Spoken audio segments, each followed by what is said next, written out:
Pasar tidak pernah tidur. Apalagi pasar kripto yang berdetak 24 jam sehari. Namun, dalam beberapa hari terakhir, detaknya terasa lebih cepat, lebih cemas.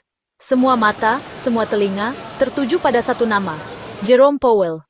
Ketua The Federal Reserve Amerika Serikat ini dijadwalkan akan berpidato, dan setiap kata yang akan diucapkannya seolah menjadi mantra yang bisa menentukan nasib miliaran dolar aset digital. Ini bukan sekadar pidato rutin. Bitcoin, yang sering disebut sebagai raja mata uang kripto, merasakan tekanan paling hebat. Harganya, yang menjadi barometer bagi kesehatan seluruh ekosistem aset digital, level psikologis kini jadi sorotan utama. $60.000, $55.000. Penembusan level-level ini bisa memicu kepanikan. Jika Bitcoin adalah raja, maka Ethereum adalah pangeran mahkota yang nasibnya tak terpisahkan dari sang penguasa. Sebagai platform utama bagi ribuan aplikasi terdesentralisasi, token non-fungible, dan proyek-proyek DeFi, altcoin-altcoin besar lainnya, seperti Cardano, Ripple, dan Avalanche, juga mengalami koreksi tajam. Mereka, yang sering disebut sebagai para pangeran di kerajaan kripto, ikut terseret dalam arus merah yang deras. Portofolio investor yang terdiversifikasi di berbagai altcoin pun tidak banyak membantu. Ada sebuah alat ukur yang populer di dunia kripto, namanya Crypto Fear and Greed Index. Indeks ini tidak mengukur harga, melainkan emosi. Hanya dalam hitungan hari, jarum penunjuk indeks ini bergeser secara dramatis. Dulu di zona greed, bahkan di extreme greed. Kini terjun bebas ke wilayah fear. Di tengah lautan merah yang menenggelamkan hampir seluruh pasar kripto, ada beberapa pulau kecil yang tampak hijau. Logo Solana dan Dogecoin yang bersinar hijau di atas grafik pasar merah. Kedua altcoin ini justru menunjukkan pergerakan harga yang positif, seolah menari dengan irama mereka sendiri dan mengabaikan gravitasi pasar. Dogecoin seringkali sulit dijelaskan dengan logika fundamental konvensional. Sebagai meme coin paling populer, harganya dipengaruhi oleh sentimen komunitas, perhatian media sosial, dan cuitan toko berpengaruh seperti Elon Musk. Dogecoin bergerak di dunianya sendiri, di mana logika pasar tradisional terkadang tidak berlaku. Di tengah volatilitas yang tinggi, perilaku investor terbelah menjadi dua kubu yang kontras, investor institusional dan trader retail. Di satu sisi, data on-chain menunjukkan para pemain besar, atau yang sering disebut whales, memanfaatkan penurunan harga sebagai kesempatan mengakumulasi. Investor institusional, dana investasi, perusahaan manajemen aset, korporasi besar, cenderung punya pandangan jangka panjang. Di sisi lain, trader retail atau investor perorangan bereaksi lebih beragam tetapi cenderung defensif. Banyak memilih menahan posisi, hodling, yang baru masuk atau berisiko rendah, mungkin menjual sebagian aset untuk mengamankan modal. Yang lebih berpengalaman mungkin melakukan hedging. Perbedaan ini menciptakan dinamika pasar yang menarik. Ada tekanan jual dari retail panik, dan tekanan beli stabil dari institusi yang mengakumulasi. Untuk mendapatkan gambaran yang lebih dalam tentang sentimen pasar, kita tidak bisa hanya melihat pergerakan harga. Kita perlu melihat ke pasar derivatif, khususnya pasar opsi. Opsi adalah kontrak yang memberikan hak, bukan kewajiban.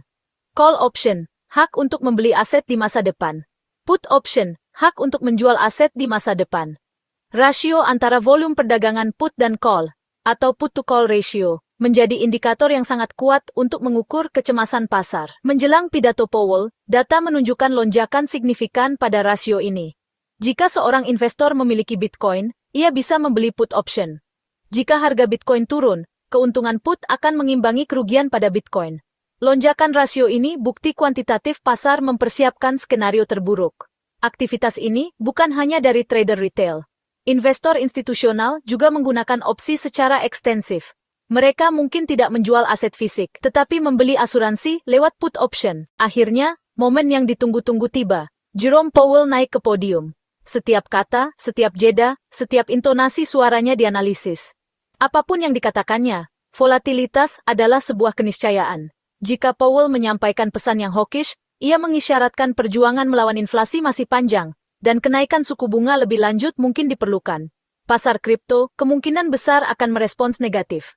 Sebaliknya, jika Powell terdengar dovish, menandakan pelunakan kebijakan atau puncak kenaikan suku bunga dekat, itu akan menjadi angin segar bagi pasar. Bisa memicu relief rally yang kuat. Namun seringkali pidato Powell berada di area abu-abu. Ia menggunakan bahasa ambigu dan penuh kehati-hatian, membuat pasar harus menerka-nerka. Setelah gema pidato Powell mereda, dan debu volatilitas mulai mengendap, pasar kripto akan memasuki babak baru. Arah pergerakan selanjutnya tidak lagi hanya bergantung pada spekulasi, tetapi pada interpretasi pasar terhadap kebijakan yang telah diumumkan. Apapun hasilnya, ini pengingat betapa terhubungnya aset digital dengan sistem keuangan global. Era kripto bergerak dalam isolasi telah lama berakhir. Jika sinyalnya pengetatan moneter berkelanjutan, pasar mungkin memasuki fase konsolidasi atau bahkan tren penurunan jangka panjang. Proyek dengan fundamental kuat, neraca keuangan sehat, kasus penggunaan nyata akan lebih mampu bertahan dibanding aset spekulatif. Jika sebaliknya ada pelonggaran atau jeda, optimisme bisa kembali cepat. Ini bisa menjadi awal dari siklus bull run berikutnya. Inovasi dan adopsi kembali jadi narasi utama. Powell berfungsi sebagai katalisator yang mengungkap ketegangan dan harapan pasar. Peristiwa ini menggarisbawahi pentingnya manajemen risiko dan pemahaman terhadap faktor-faktor makroekonomi.